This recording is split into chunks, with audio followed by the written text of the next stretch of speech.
Olá, gente, mais uma vez, nosso carinho todo especial a todos vocês que nos acompanham através das nossas redes sociais. Mais uma vez, nós te pedimos que ao final deste vídeo, ativa a notificação, compartilha se possível for e faz com que o nosso trabalho seja visto por muitas e muitas pessoas. Hoje é quarta-feira, 6 de janeiro do ano de 2021.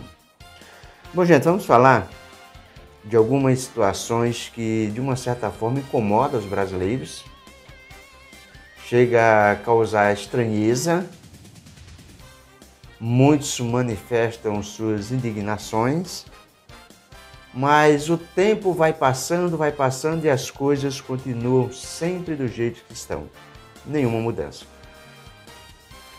Vamos falar de um acidente que aconteceu na cidade de Petrolina na última segunda-feira, dia 4, onde ceifou a vida de um trabalhador do ramo de mototaxista e da sua filha. Isso mesmo. O acidente aconteceu na chamada rodovia Transnordestina em Petrolina, mas as vítimas são cabroboenses.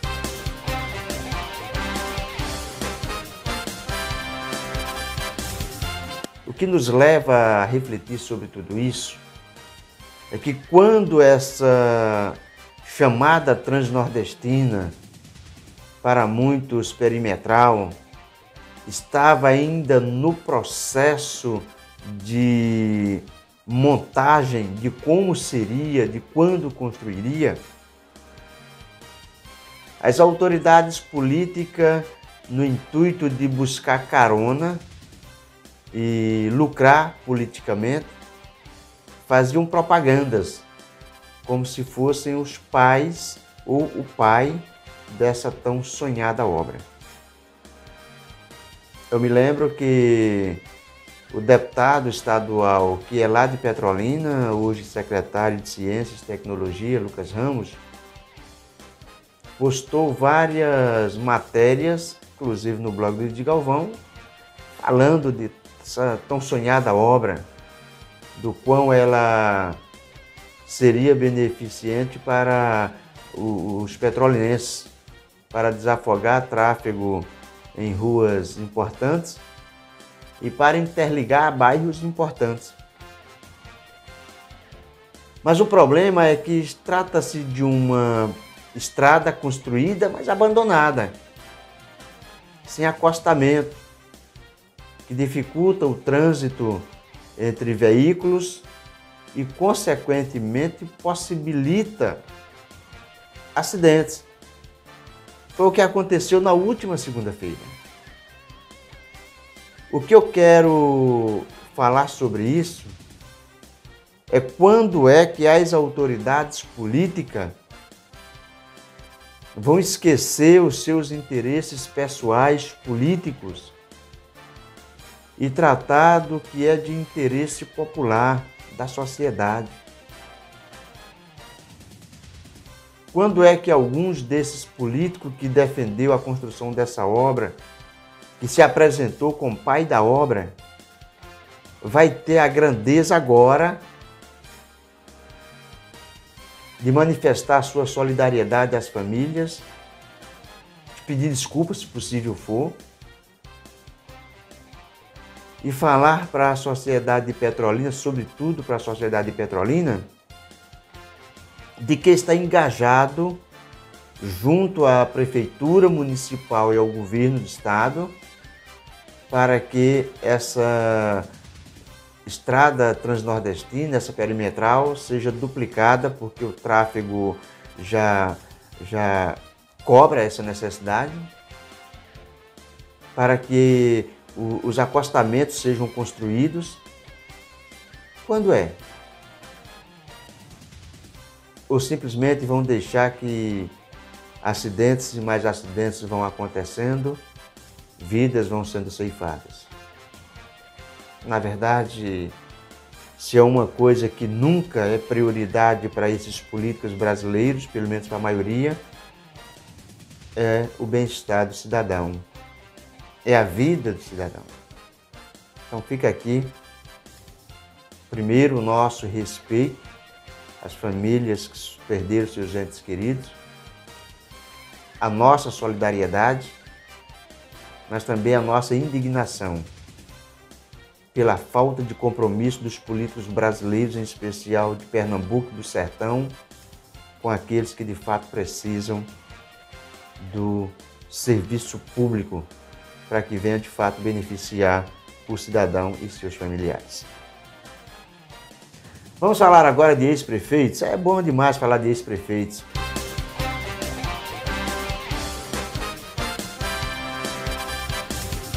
Ex-prefeitos saíram das suas administrações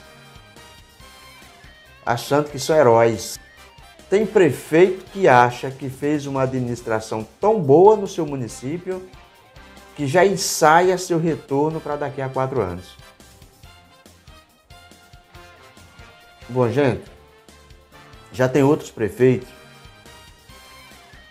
e outros desses, ou melhor, e esses estão incluídos entre os que ensaiam o retorno daqui a 4 anos, que fez administrações tão ruins perante a opinião pública que o máximo que eles podem ser lembrados daqui adiante é se for descoberto alguma situação de desvio de conduta ao longo de sua administração e as investigações vão bater na sua porta. Aí eles vão voltar a ser lembrados.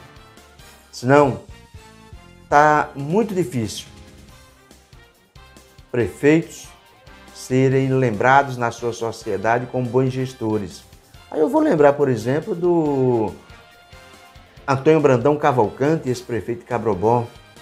Ele foi prefeito dos anos de 1983 a 1988. 6 anos de administração que ainda hoje é lembrada por toda a sociedade de Cabrobó. Tendo em vista que se tratou de um prefeito com grandes ações, mas sobretudo com honestidade, com respeito ao dinheiro público. Prefeito como, por exemplo, Fernando Bezerra Coelho, em Petrolina, na sua primeira administração, 1993 a 1996. Construiu o centro de convenções, o acesso ao aeroporto, duplicou o acesso ao aeroporto, construiu o shopping center, enfim, fez uma belíssima administração no seu primeiro governo e ainda hoje é lembrado em Petrolina como um grande gestor. Mas tem muitos que saíram agora em dezembro e que hoje, 6 de janeiro, já são vistos como piores. Em outras oportunidades mais adiante, nós vamos falar quem são esses. Prefeitos que deixaram ou não honraram o compromisso com a folha de pagamento, com fornecedores, deixaram obras inacabadas, enfim, deixaram um lastro de lamaçal que ao longo da história, pode ter certeza, vai ser descoberto.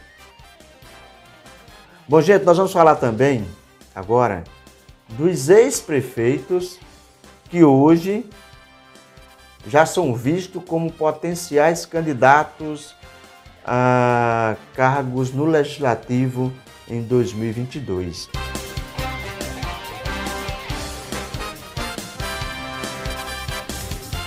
Eu vou citar pelo menos 2 prefeitos.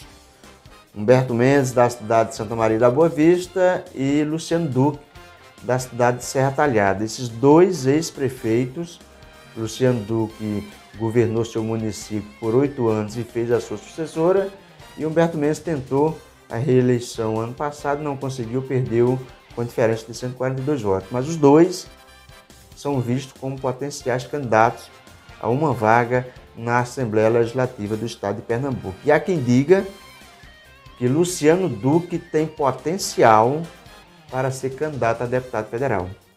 Isso mesmo.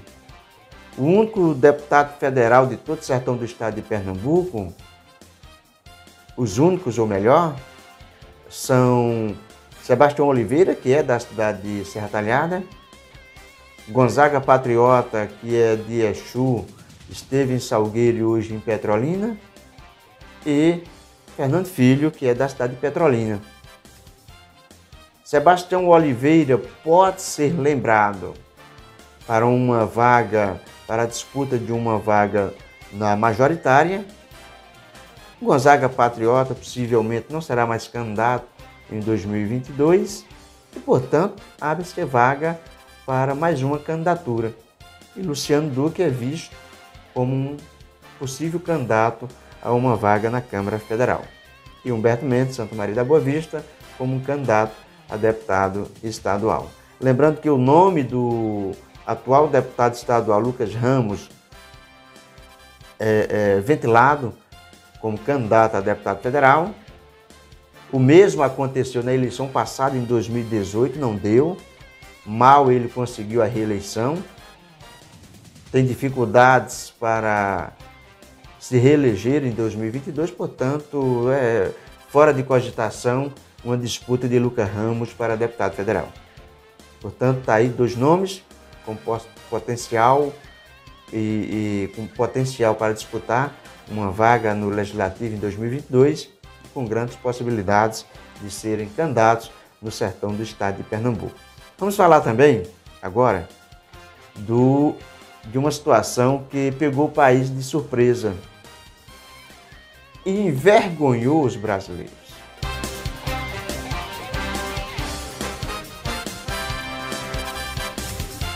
Gente, tem coisa que acontece que nos leva a refletir por que tantos poderes em uma mão só. E essa nossa indagação faz sentido, eu vou dizer por quê. No início da pandemia, o STF tirou do presidente da República poderes a ele atribuídos constitucionalmente e transferiu para prefeitos e governadores. E aí tudo bem, a divisão de poderes para atender melhor as necessidades da sociedade é válida. Agora, nesse momento, há inúmeros pedidos de impeachment contra o presidente da República que estão nas mãos do presidente da Câmara dos Deputados. A eles são atribuídos os poderes para decidir se leva adiante ou não esses pedidos de impeachment. A pergunta é, por que a mesa diretora não tem essa prerrogativa de analisar os pedidos de impeachment? Porque todos esses poderes em uma mão só servem como barganha, como moeda de troca, para negociatas, que é o que é comum na política brasileira. E até agora está aí, Rodrigo Maia não se manifesta sobre sua decisão e esperamos que o país tenha uma resposta sobre isso o mais rápido possível. Não estou falando de que o presidente deve ser impeachmentado, não. Mas se há objeto que caracteriza desvio de conduta, deve ser, sim, pelo menos analisado. A sociedade tem o dever de ser informada de algo que está acontecendo.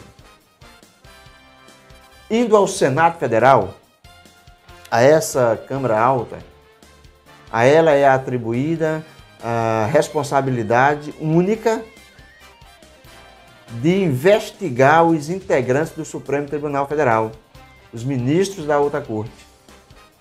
Sabe o que aconteceu? Lá no Senado Federal foi protocolado vários pedidos de investigação contra vários ministros do STF. Davi Alcolumbre, que está próximo de sair da presidência do Senado Federal, simplesmente de uma canetada só, resolveu arquivar todos os pedidos de investigação contra ministro do Supremo Tribunal Federal. A pergunta é, por quê? Por quê? Por que um presidente do Senado tomou essa decisão? Foram vários pedidos de impeachment engavetado, arquivado. Porque a sociedade brasileira não tem sequer o conhecimento de quais os objetos da investigação, do pedido de investigação. O que era descrito contra um dos ministros acusado. O ministro com o maior número de pedidos de investigação no Senado Federal é o ministro que entrou agora há pouco tempo, o Alexandre Moraes. Porque ao brasileiro não é dado o direito, pelo menos, de saber o que pesa contra esse ministro. Não estamos falando aqui de impeachment ministro da Suprema Corte, não. Apenas de investigar. O cidadão comum não pode ser investigado? O deputado federal não pode ser investigado? Um governador não pode ser investigado? Senador não pode ser investigado? O presidente da República pode ser investigado? Por quê? Um ministro da Suprema Corte não pode ser investigado? Por que esses camaradas são tidos como os intocáveis da nação? Uma decisão vergonhosa do senador Davi Alcolumbre, presidente do Senado Federal. Não tem nada demais proceder com as investigações. Se não há nada que caracteriza desvio de conduta, arquiva. Mas arquivar, antes sequer de conhecer o texto que integra a denúncia,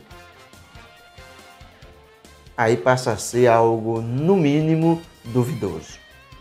Algo, no mínimo, questionável. E a nação brasileira não merece esse tipo de comportamento.